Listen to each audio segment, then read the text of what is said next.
hello guys खुलुमबाय नोंथांमोननि सिगाङाव फिन खेबसे आरो फैबावबाय लोगोफोर दिनै फैसानि खामानि आरोना लोगोफोर आं दिनैहाय नै गथ' फिसा सानैनि एडभाइटास स्कुलाव सासे आरो जिसास मेरि स्कुलाव सासे गथ'फोरनि बोथोर सफैलायबाय एप्रिल मास फुरा एडमिशन आरोना स' आं दा सान्दुंबो गोसाथार नै थांनो ओंखारबाय आं फिसा सानैनि एडमिशन आरो लेखा लायनो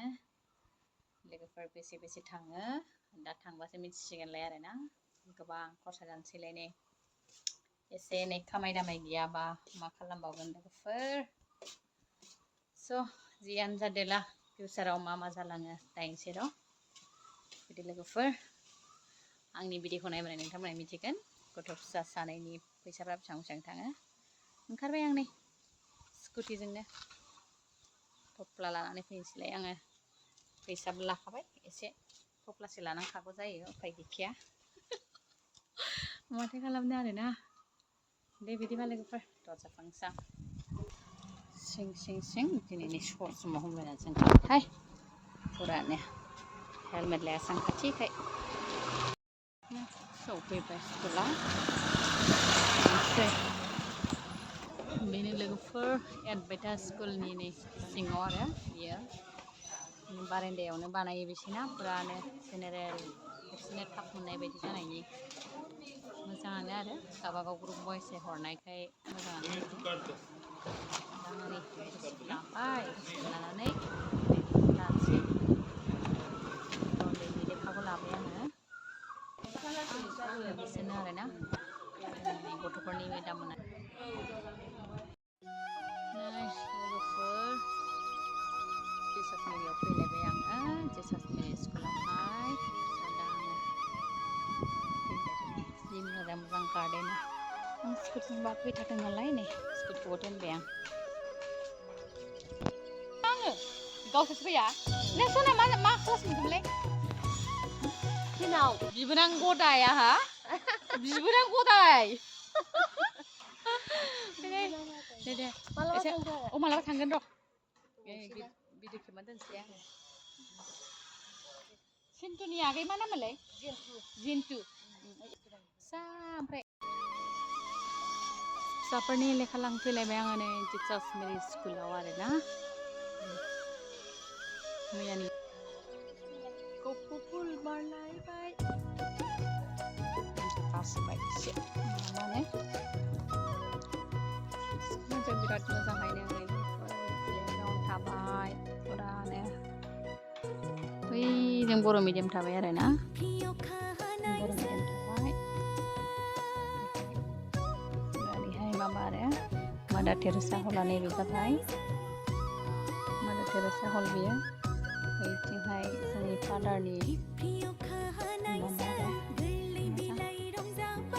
आरो हिसाबै बिराद मोजां आरो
सोर बिथांमोना सफैनो गोसो सफैनो हागोन मानो होनबा बे CBSE बर्ड आरो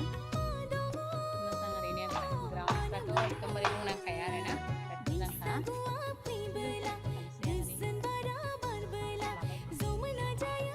बोरैबा मोनो मानो फैदोंमोन लोगोफोर माने लोगोफोरजों ज' नुहुरनानै नै आगै लोगोफोर लोगो मोननानै परथा जाफानो खारबोफाबाय आङो बैसागुनि एसे माबादों माबा माबि दाफबदों माबा माबि नङा होमबा दालाय नै जोंनि मोसाग्रा खाब्लि बागाननि सिख्लाफोर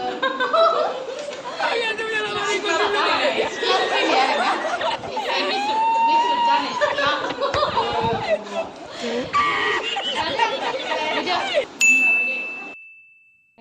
लोगोफोर लानानै फैबाय आङो नैबेया एडभाइटा बिद्यालयानि बिजनिनि आरोना सेनियर सेकेन्डारि स्कुल जायो फरायग्राया बेनो टिक्लु बुक्लु डिटि बेनि एडमिसन फिसा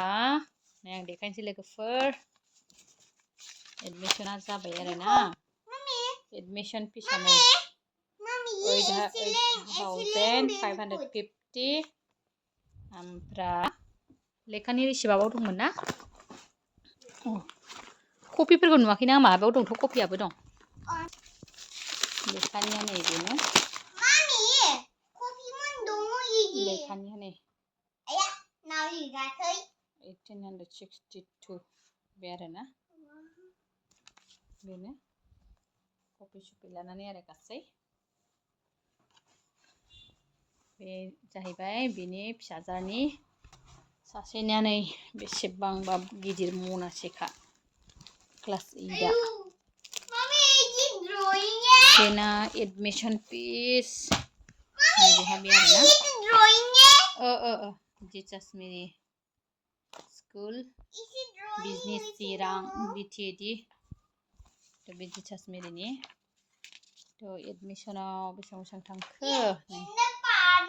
एडमिशन रिसिप्टआ 11,380 आरोना बे एडमिशन रिसिप्ट ओमफ्राय लेखा रिसिप्टआ दङ र' लेखा रिसिप्टआ बे जेबो गैफाया आरो बाव मात्र लेखानिल' ओमफ्राय माबा माबि अनेकथा नांगौ दङ बे जाहैबाय जिसास मेरिनि आरोना औ दं लेखा कभार सभार हरफाजोबखायो ओमफ्राय नै जिसास मेरिनि केलेन्डार आरो बेयो माबायदि बानायनो थाखाय एबार नायनि र' नै बेनो जिसास मेरिनि केलेन्डार स्कुलनिफ्राय केलेन्डार बानायनाय आरो बेबायदि र' एकाडेमिक केलेन्डार ओरैबो दं नामा ओरैबो दं गथ'फोरनि माखासे प्रग्राम जानायफोरनिखौ होदों खोमा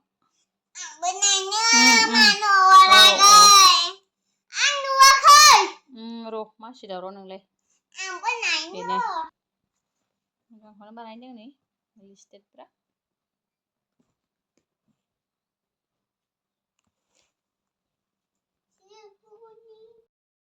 बेनो आरोना लोगोफोर दिनैनि भिडिअआ बेखिनियावनो आङो ओरैनो जास्ट दोनसैलाय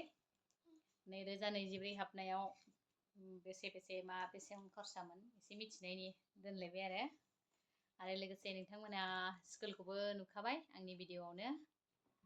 बेनि एडभाइटाइज स्कुल आरो जिसास मेरि स्कुल नोंथांमोनहाबो नुनो मोनसिगोन एसेब्लाबो आं बाराबो खेबाखै जास्ट ओरैनो एसे आरोना बांद्रायबो खेबनो माबायासै एसे सान्सफोरा एसे देखायबाय आरोना अके बिदिबा लोगोफोर दिनैनि भिडिअआ एसेनोसै गोजोन्थों